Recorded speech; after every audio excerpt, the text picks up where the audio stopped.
हमारे सुन्नी जमाती मोहम्मदिया कमेटी की जानिब से गोवा के तमाम लोगों को, मुसलमानों को, तमाम लोगों को ईद की बहुत बहुत ईद उल अज़हा की मैं बहुत बहुत मुबारकबाद पेश करता हूँ और सभी लोगों को, गोवा के तमाम लोगों को सुख, शांति, अमन की दुआ करता हूँ। और इसी तरह हमारे जो विलेज पंचायत तालिगांव जो है, हमारे को हर साल यहाँ पे नमाज अदा करने के लिए हॉल देते हैं।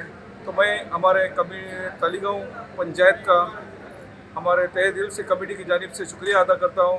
ख़ास करके बाबूश मुसर्रत जी और मैडम जेनिफर मुसर्रत जी, इनका मैं तहे दिल से कमेटी की जानिब से शुक्रिया अदा करता हूँ।